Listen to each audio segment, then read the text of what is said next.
Hello, this is Matt O'Leary, and this right here, this moment, you're in it, I'm in it. It's not actually how video works. But it's time for a worst to best albums, a full discography rank from the 90s to today for Tortoise. And Tortoise, of course, is the classic jazz rock and post-rock band from Chicago, made up of Jeff Parker on the guitar and a bunch of other instruments too, and really all these guys play many different instruments. Dan Bitney and John Herndon, John McIntyre, really a jack of all trades, and then Doug McCombs on the bass. And they've had some past members too, but those are kind of the main quintet as of now. Like I said, it's a little bit misleading not to pluralize the roles, the creative duties of each of these guys, because really across the albums you can hear the eager exploration of just thousands of textures and instruments. I mean, none of them are bound to a single instrument. And they are indeed my favorite post-rock band and clearly one of the pioneers of that genre. It's definitely hard to exactly encapsulate what makes the band's music work with its very wide influence and a very modest presentation. It's not like the band way back in '94 had this very clear-cut idea of what post-rock was. So, you know, what's become a pretty semantically lazy description really just has to do with the lengthy, instrumental, free-formed, unhurried compositions. So in this video, I'm going to go through each of their 7 studio albums. No EPs, no live albums, just get that out of here. And at number 7 is admittedly the Tortoise album I'm least familiar with, but it's one where the album art is so bad that it actually detracts from the experience slightly. Like, that doesn't happen very often, but and that is 2016's The Catastrophist, which is a return from their 6th album 7 years after the fact. This one just hasn't caught on for me yet. I feel like the dense textures are there that the band's always had, but the tunes just aren't as interesting. This showcase on tracks like Geskiap, which is just a monotonous synth cesspool. I do really enjoy the band's foray into more of a psych rock sound on like the title track or Tesseract, although the majority of this thing, including the guest vocals from Yo La Tengo's Georgia Hubley, is pretty forgettable, honestly. It just lacks that compositional keenness of some of the band's classic work. At number 7 was the 7th album, and at number 6 is the 6th album. It's 2009's Beacons of Ancestorship. If you started listening to Tortoise with this album, I feel like you'd think more experimental rock than you would post-rock. These first 3 tracks are just boom, boom, boom. They come out swinging with some of the most in-your-face, some of the busiest, some of the most visceral stuff. Northern Something is a little snack of a track, kind of a German dubstep and Latin club marriage. Just then they whip out the distorted guitars with High Class Slim came floating in. And that heaviness, that distortion is kind of a nice change of pace from the album before this, which we're going to get to. This album sounds like a direct response, a direct retort to some of the critics, some of the fans of the band who thought their music was moving towards that evil muzak, and you know, it just has that punk spirit, that punk energy. You know, I feel like as a whole, this album just came together a little bit messy, a little bit sloppy, and you know, in all its diversity, which their past albums, which we'll get to again, very diverse. They're bringing a ton of different genres and sounds to the table, but this one, because the melodies aren't as memorable, I think just came a little bit and it doesn't flow as well. The perfect example being that really jarring shift from the lo-fi punk of that Yang Sheng Shi, whatever it's called, song, to that dirty noir-infused jazz noodling on the Fall of 7 Diamonds +1. Both these cuts on their own are pretty intriguing experiments. I feel like they're new pockets of sound that the band is just playing with, and they never really touched before this. And to their credit, they really managed to avoid redundancy at this point in their career, just bring in the kitchen sink of sounds. You know, you got hammered dulcimer, you got a chain being dragged on the ground, and hundreds of other little surprises. If you like experimental rock like the band Battles, then this might be the Tortoise album for you, but let me tell you, folks, it gets better. At number 5 is that album that was criticized for being like Muzak, and that's 2004's? 2004?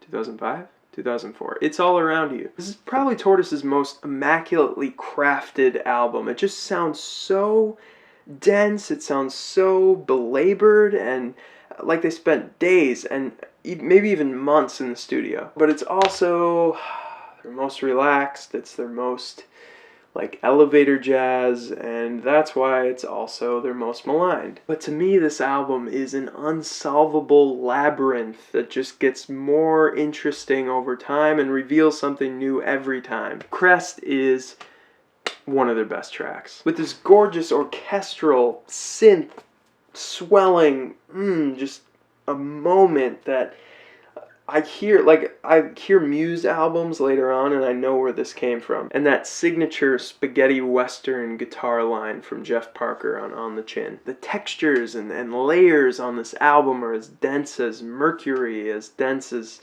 Mumbai, India. Like on the very cerebral track Stretch with the vibes and the percolating bleep bloops and the shimmering guitars, or in the song Dot/Echo with the fret scratches and rapid snare smashes and hydraulic leaking noises, all culminating in this cacophonous crescendo to finish it off. There's a crazy range on this album of electronic and percussion sounds. I think It's All Around You is a grower. I think it's one where their experimentation just reached new heights. The 2001 Rockin' Standards comes in at number 4. And as the cover suggests here, I think Tortoise is really sampling up a timeline of American sounds and assimilating, if you will, all the influences of all these things into coherency, despite the sonic reach of an album this bold in scope. The song Seneca opens things up with 2 minutes of indecipherable percussive madness. The very ending of this track has the most complex groove from McEntire, and that pulsating siren sound that flows just seamlessly into the stuttering glitch fest of Eros. One of the strangest compositional choices the band ever makes shows up on the song Benway. The first half is this otherworldly ambient track, but the second half is this completely unexpected, completely unasked for prog jam with this dissonant little hilarious and unintelligible instrumental moment. The song Six Pack is the pinnacle of this band's slick grooves and dusty guitar riffs. It's probably one of the more instantaneous and just fun Tortoise tracks, while Blackjack just kills it with this very Hendrix vibe and, you guessed it, more vibraphone. You know, we haven't gotten to the earlier albums yet, but Standards at this point in the band's career again just pulled the genre forward. It was just right on the cutting edge. It abandoned all the trappings of post-rock and made each move impossible to expect. It's a gem that, yes, came out that year before 9/11. At number 3, I think it's the first Tortoise album I heard when I first stumbled across these guys back 4 or 5 years ago. I think I was in the bath when I heard this thing. Sorry. And it's the first one that the world heard. It's the debut self-titled album. So many post-rock bands work their way into an intense moment through these really drawn-out crescendos, like Godspeed, like Explosions in the Sky, like Caspian. But the opener here, Magnet Pulls Through, gives you that stark dynamic contrast, but it just comes and goes like a bullet train whizzing by. You're going along just fine, and then the bass just suddenly jolts you into this slapped, syncopated bang, bang, bang, bang, bang, bang, and then back to the soft meandering that returns again on the song On Noble. The Second Story Island and Onions Wrapped in Rubber introduce Tortoise's capacity for engaging ambient work with eerie electronics like Aphex Twin, but my absolute favorites on the self-titled album are the bass-led tracks, the jazz-infused tracks like Ry Cooter with this melodic, catchy vibraphone, or Night Air, which is probably my favorite track with just this meaty texture. You got the weirdest accordion-sounding thing on top and this mumbling low voice underneath. The fat beat falls away and you get this amazing, just transcendent series of chords, just the dreamiest pads, and just never again would the band anchor its sound on this rugged, sharp bass tone. It really is an album driven by the bass, and every other instrument's just dancing around that. And that's the legacy of founding member Bundy Brown, the original bassist of Tortoise, and I think he just walked away after this one. And now we're down to 2. The number 1 spot was pretty obvious for me, so it's got to be in the 2 spot, the 1996 sophomore album, Millions Now Living Will Never Die. You know, 96, we're right on the cusp of post-rock's heyday, I'd say, and this is probably the most quintessentially post-rock album from Tortoise. And it's one that carries some serious weight in the canon of post-rock albums. Millions kind of came at it from a new angle, though, with these dub and electronic and krautrock influences all showing up and displayed on the 20-minute centerpiece, Jed. Jed is classic and such a statement as an opening song. Like, the first 10 minutes are these synthetic textures that are just orbiting around this persistent rock beat like a band like Cul-de-sac would pull off. Then we get this glitchy, hypnotic transition into a really beautiful orchestral chord sequence. Its dreaminess is cut off by this record-skipping glitch that carries the song into unfeeling, cold IDM territory, just before gliding into an even dreamier, ambient final 6 minutes. It's an esoteric journey right to the core of the band's sound. Glass Museum bounds from this dreary jazz to these mathy, chaotic, whizzing guitar hammer-ons with some hardcore chugs thrown in there for good measure. And I hear these arpeggiated vibes used in like later albums by William Tyler. You know, they're really serene, but at the same time pretty busy, pretty chaotic. The rest of the album showcases the eclectic reach of the band. From the cultic trance of a Survey to the rapid-fire prog of the Taut and the Tame. I think the starkness of this album really gets to me. It just casts me out into the wilderness and away from this petulant Twitter storm. If it's all around you is this verdant, lush rainforest, then this album is a barren desert. And this album holds up 23 years later as a boundary pusher in every way. I think what makes the band Tortoise is just the infinite listenability, like in times of productivity, in times of rest.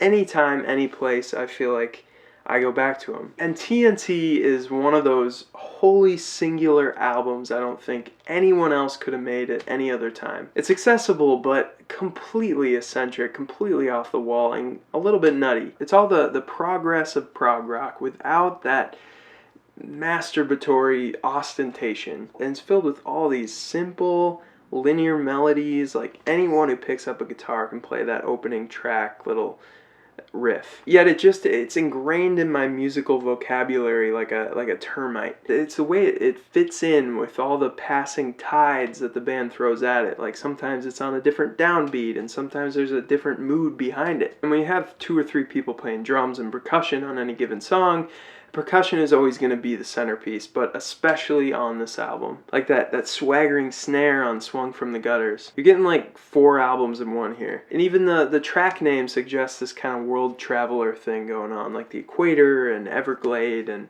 the suspension bridge at Iguazu Falls. The best electronica the band ever mustered is on this album, TNT, with Almost Always Is Nearly Enough and 10-Day Interval and Jetty. And the best of their Italian film score sort of sound is on this album too. On the very romantic I Set My Face to the Hillside. There aren't any of those explosions in the sky-esque crescendos, you know, nothing that grandiose. Instead, you get these very grounded and reflective soundscapes and these meticulous puzzles you'll never quite be able to tease apart. And that's a little bit of the magic of Tortoise too, is they're kind of like your annoying friend who's incredibly intelligent but also somehow social and charismatic. But instead of just burning with envy, you're actually happy for them. Please just go pick up this album. Pick up TNT. Don't Spotify it. Don't stream it. Just go to your local record store. Grab it off the shelf, walk over to the cashier, and become 10 times the man you are today. This has been a great time, guys. This has been one of the best videos to make, like one of the most fun, one of the most exciting for me, and I really hope you enjoyed it. I really hope you can see past if you have no idea who this band is, and just go check them out, go through the albums, give them a proper listen, give them engagement that they wholly deserve based on how much time and effort and brilliance they put into these albums. And as always, thank you so much for watching.